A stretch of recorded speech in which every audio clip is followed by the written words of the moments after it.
The clatter of chess clocks sounded like dueling metronomes inside Kingfield's vaulted royal hall, where chandeliers glimmered over 200 tense onlookers. Pastry apprentice June White hovered at the refreshment alcove, smoothing stray grains of sanding sugar off a mahogany table. By noon, the grand chess tournament would crown a champion, and every spectator seemed simultaneously starved for battle and dessert. June's pride sat centre stage, an edible chess set moulded from shortbread. Each cookie piece, knights, bishops, queens, was glazed in contrasting vanilla bean white and dark cocoa black. The rooks, however, were special. At the reigning champion's request, they were dusted in almond flour for extra crunch. Sebastian Knox, three-time winner and flamboyant showman, claimed a rook-shaped cookie between every game sharpened his strategic senses. Like devouring the fortress before he builds one, June's mentor, Master Baker Giles Finch, liked to joke. Finch was now across the hall, answering a reporter's questions about the patisserie's sponsorship.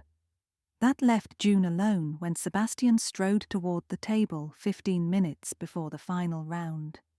He wore his signature plum waistcoat, cufflinks shaped like tiny crowns, and a grin confident enough to eclipse the chandelier light. "Miss White, yes?" he said, recognizing her from yesterday's tasting. "Your cookies have carried me this far, one last rook for luck." June lifted the domed glass lid and offered the platter. "May it guard your king, Mr. Knox." He selected the tallest rook, one whose base she had discreetly initialed S.J. in icing, Sebastian's initials, a personal touch they'd shared a laugh over. He bit, chewed, and winked before swaggering back to the board set on the elevated dais. 10 moves into the game, June was wiping a spill when a gasp rippled through the audience.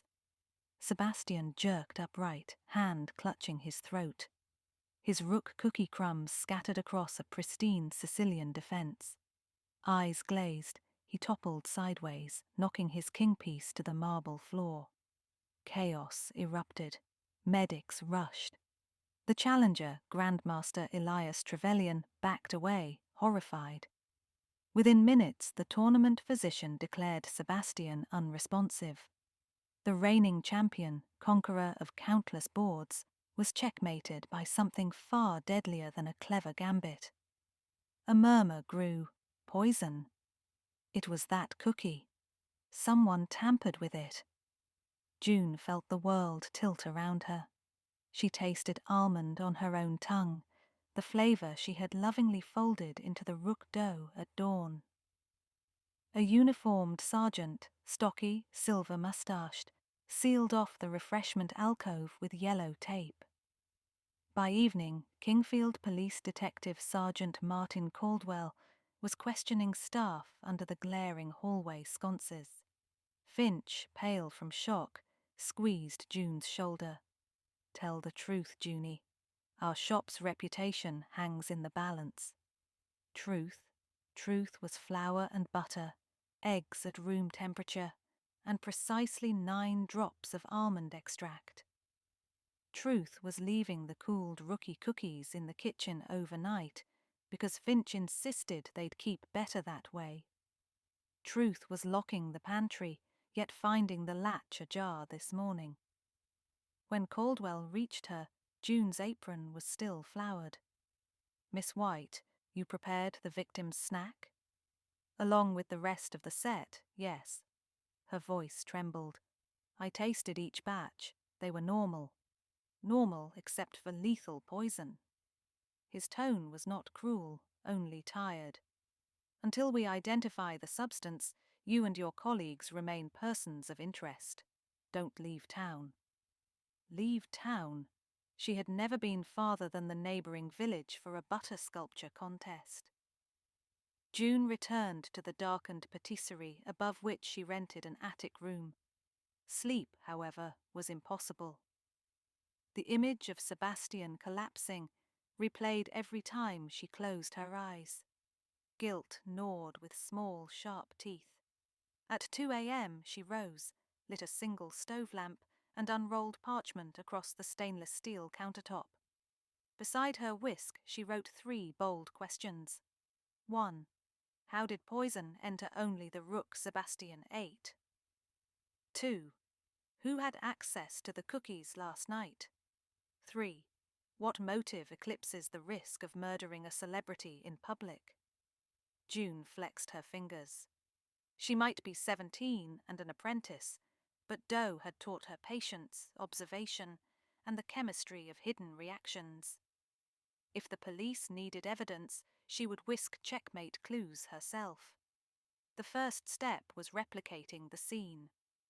From pantry stock, she mixed a half batch of rook dough, flour, butter, sugar, almond, salt.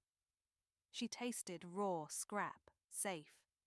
Then, remembering whispers that cyanide hides beneath almond flavor, she fetched the small vial of bitter almond essence, used only sparingly. Its aroma was stronger than usual, almost medicinal. She unfastened the pantry's sugar tin. Nestled inside the crystalline grains were a few brown flecks. Odd. She pinched them out and crushed them between fingertips. A pungent herbal scent rose, not unlike wolfsbane from the apothecary garden behind the hall. Wolfsbane, aconite, deadly even in crumbs. June's heartbeat drummed. The sugar tin, locked away every evening, had been fouled. Yet only Sebastian's rook caused harm. Could the poison have been concentrated in that one cookie? Perhaps whoever tampered knew his rook habit. She needed confirmation. In chemistry class last year, they had tested for alkaloids using ferric chloride. Aconite turned a faint green. The shop possessed no such reagent, but vinegar and iron nails created a crude approximation. 20 minutes later, droplets from the sugar tin upon her makeshift solution tinted murky green. Enough for suspicion. She wrote a 4th question. Who knows Sebastian eats a rook each match? Nearly everyone, she realized. The press parroted the quirk in every profile. Still, planning required access to the patisserie kitchen, unlocked sugar and time. There had been only one window overnight, between midnight and 5, when the mall's cleaning crew possessed keys. June rinsed evidence bottles, sealed flecks in a jar, and dozed briefly until dawn. By sunrise, Royal Hall buzzed with reporters. The tournament finale had been suspended, trophies draped in black. June slipped inside with a tray of consolation pastries for staff, her cover to poke around. The police had sealed Sebastian's table, but the refreshment alcove was closed only to the public. Inside, June catalogued what remained, the edible chess set minus 1 white rook. 3 other rooks, 2 white, 1 black, sat untouched. They could confirm whether all rooks were poisoned or just Sebastian's. But Caldwell's officers wouldn't let her near them. She needed an ally. Spotting challenger Elias Trevelyan pacing near a scoreboard, she approached. His thin face was drawn, his eyes sleepless. "Mr. Trevelyan," she began, "I'm June White, pastry apprentice. I know it feels wrong discussing cookies after a death, but—" "You baked the rook," he said sharply. "And someone sabotaged it," she replied with more courage than she felt. "If I can prove which pieces were tainted, maybe we can find the culprit. Will you help me convince Detective Caldwell to release 1 sample for testing?" Elias folded his arms. "Why aid a stranger? Everyone thinks I profited most from Sebastian's demise." Did he? June remembered murmurs. Trevelyan had never beaten Knox.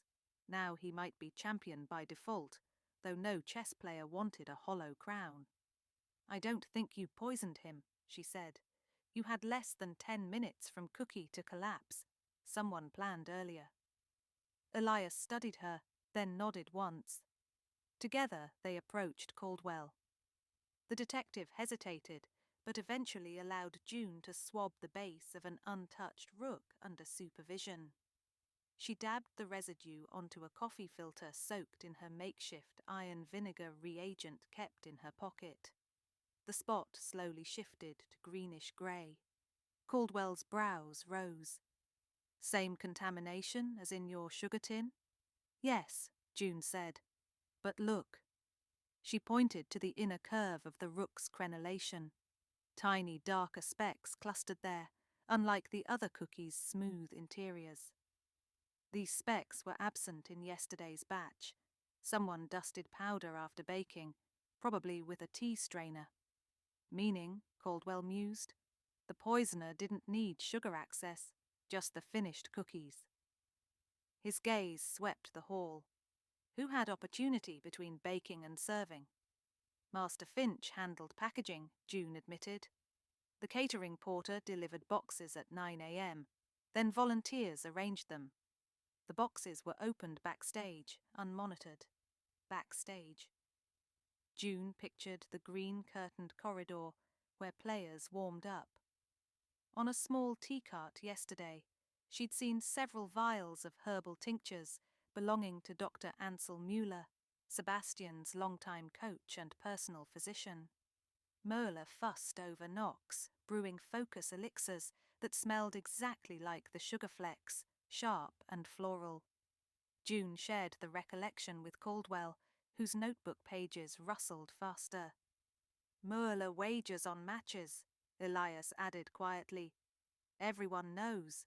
He'd win a fortune if Sebastian never reached the World Championship again." The detective exhaled. "I need stronger evidence than odours and rumours." He closed the rook box. "But we pressure the good doctor gently." Pressure meant bureaucracy. June's impatience fizzed like rising dough. There had to be visible proof. Her eye snagged on the other edible pieces. Those besides rooks lacked specks. If Muller sprinkled powder, only rooks were targeted, and he would need to know which rook Sebastian would choose. Suddenly June laughed, a bewildered single "ha" drawing stares. Of course, the initial. She told Caldwell and Elias about icing Sebastian's initials under one rook, unseen unless lifted. "I always position that rook nearest the board front. When volunteers rearranged pieces, maybe its marking moved.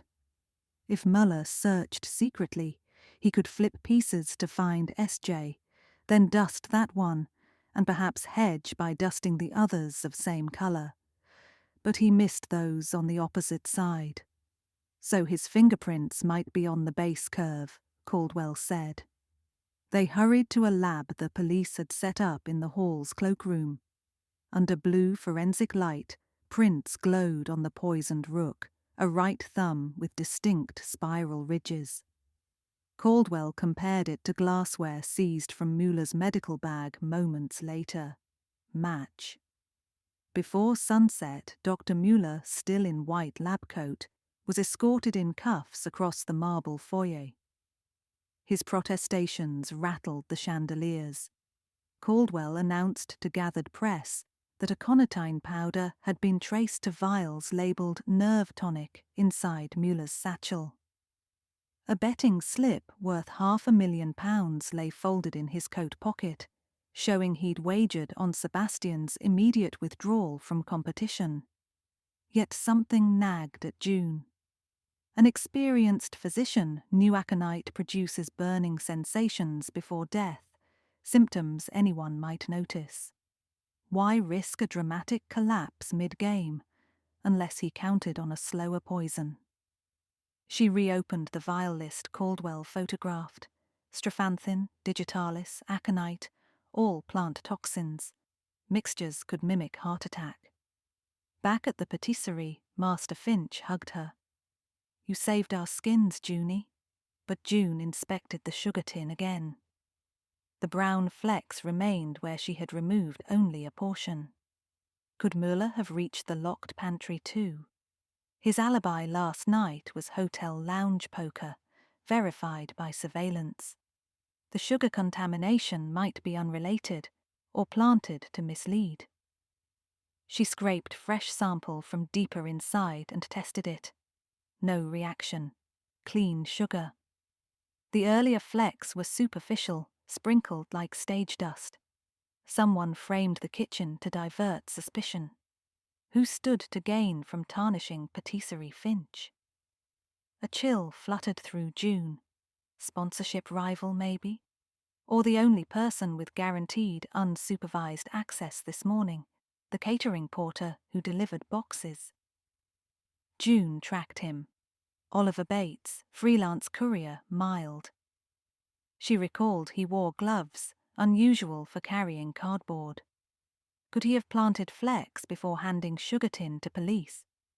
She hurried to Caldwell, who, though exhausted, listened. He verified Bates's identity.